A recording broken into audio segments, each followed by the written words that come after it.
রোজ বেশি তেল মশলাদার খাবার খেতে আমাদের কারোরই ভালো লাগে না। তখন এই রেসিপিটি ট্রাই করতে পারেন। বাড়ির ছোট থেকে বড় সবাই দেখবেন তৃপ্তি সহকারে খেয়ে নেবে। এতটাই টেস্টি হয় এই রেসিপিটি। তো চলুন বন্ধুরা, আর দেরি না করে রেসিপিটি দেখে নিন। রেসিপিটি বানানোর জন্য এখানে আমি সুইট কর্ন নিয়ে নিয়েছি।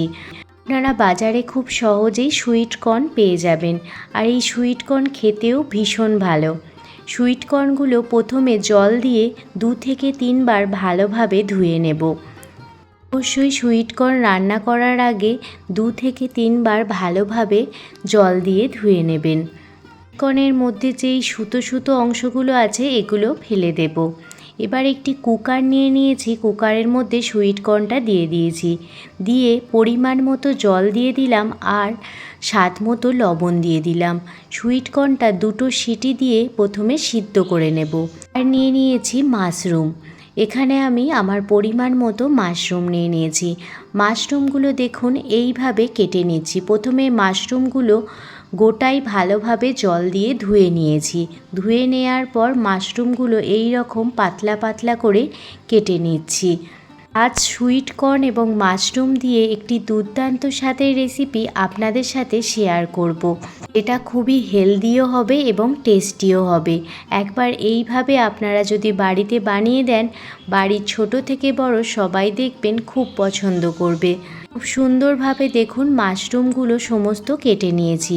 অন্যদিকে সুইট কর্নটাও খুব সুন্দরভাবে সিদ্ধ করে নিয়েছি। রান্নাটি করার জন্য গ্যাসের ওভেন চালিয়ে কড়াই বসিয়ে দিয়েছি। কড়াইতে দিয়ে দিলাম সামান্য পরিমাণ সাদা তেল। সাদা তেল যখন গরম হয়ে যাবে এর মধ্যে একটি তেজপাতা, 2টো শুকনো লঙ্কা, 1 চামচ গোটা জিরে ফোড়নে দিয়ে দিলাম, আর দিয়ে দিলাম দারুচিনি, লবঙ্গ, এলাচ।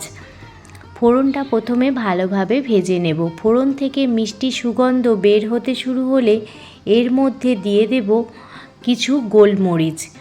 কর্নের এই রেসিপিটিতে সামান্য গোলমরিচ দেবেন, খেতে ভীষণ ভালো লাগবে। এবার দিয়ে দিচ্ছি 2টো কাঁচা লঙ্কা ছোট ছোট করে কুচিয়ে নিয়েছিলাম, সেই কাঁচা লঙ্কা কুচি দিয়ে দিলাম। সাথে দিয়ে দিলাম আদা কুচি, আর দিয়ে দেব রসুন কুচি। আজকের রেসিপিটিতে কোনো রকম বাটা মশলা ব্যবহার করব না। সমস্ত মশলা যদি এইভাবে ঝিরিঝিরি করে কেটে তেলেতে আপনারা ভেজে নেন, এর টেস্ট এবং স্বাদ দুটোই খুব ভালো হয়।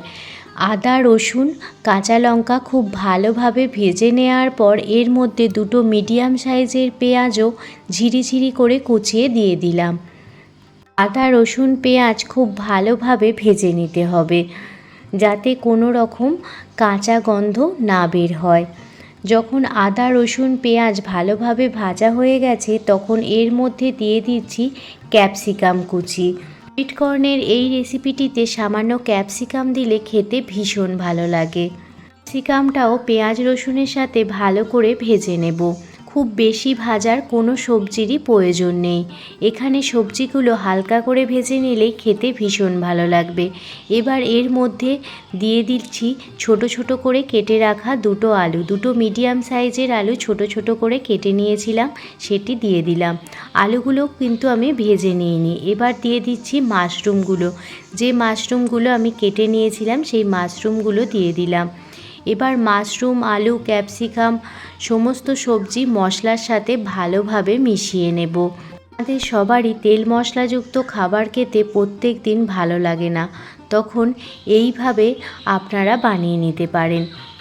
মাশরুম এবং সুইট কর্ন আমাদের শরীরের জন্য ভীষণই উপকারী। দেখুন এবার স্বাদ মতো লবণ দিয়ে দিলাম, সাথে দিয়ে দিলাম সামান্য পরিমাণ হলুদ, আর দিয়ে দিলাম সামান্য পরিমাণ কাশ্মীরি লাল লঙ্কার গুঁড়ো। একদম সামান্য পরিমাণ দিলাম, আপনারা চাইলে লঙ্কা গুঁড়ো নাও দিতে পারেন। এবার ড্রাই মশলাগুলো সবজিতে ভালোভাবে মিশিয়ে নিচ্ছি। গ্যাসের ফ্লেম লো টু মিডিয়ামে রেখে রান্নাটি করবেন, তাহলে দেখবেন রান্নাটি খেতে খুব বেশি টেস্টি হচ্ছে। গ্যাসের ফ্লেম একদমই হাই করে রাখবেন না, তাহলে কিন্তু মশলাগুলো পুড়ে যাবে বা সবজিগুলো পুড়ে যাবে, খেতে অতটাও ভালো লাগবে না। এবার দেখুন এর মধ্যে ঝিরিঝিরি করে কেটে রাখা টমেটোটা অ্যাড করে দিলাম। আপনারা এইভাবে যদি ধাপে ধাপে সবজি এবং মশলাগুলো দেন তাহলে দেখবেন এই রেসিপিটি খেতে খুব বেশি ভালো লাগছে। বেশি সময় লাগে না, অল্প সময়ের মধ্যেই রান্নাটি হয়ে যায়, কিন্তু খেতে হয় অসাধারণ। যারা ডায়েট করছেন তারা এই রেসিপিটি একবার হলেও ট্রাই করতে পারেন। মাশরুম, আলু এবং সমস্ত সবজি মশলা ভালোভাবে মিশিয়ে নেওয়ার পর এর মধ্যে সিদ্ধ করে রাখা সুইট কর্নটা এবার দিয়ে দিচ্ছি। অবশ্যই সুইট কর্ন রান্নার আগে সুইট কর্নটা একটু সিদ্ধ করে নেবেন, তাহলে দেখবেন খেতে খুব ভালো লাগবে। আর সুইট কর্নগুলো সিদ্ধ করার পর অনেকটাই বড় বড় হয়ে যায়, কর্নগুলো খেতেও খুব ভালো লাগে। সমস্ত সবজি দেখুন ভালোভাবে সুইট কর্নের সাথে মিশিয়ে নিয়েছি। এবার ঢাকনা চাপা দিয়ে 5 মিনিট মতো ঢেকে রেখে দেব, যাতে মাশরুম, আলু, সুইট কর্ন সমস্ত কিছু ভালোভাবে সিদ্ধ হয়ে যায় আর সমস্ত সবজির ভিতর মশলাগুলো ভালোভাবে ঢুকে যায়। কর্ন ভালোভাবে মিশিয়ে নেওয়ার পর এর মধ্যে 1 মুঠো পরিমাণ ধনিয়া পাতা দিয়ে দিলাম। এই ধনিয়া পাতা দিলে এই রেসিপিটি খেতে খুব বেশি ভালো লাগে। আর দিয়ে দিচ্ছি 1 চামচ পরিমাণ টমেটো সস আর 1 চামচ পরিমাণ সয়া সস।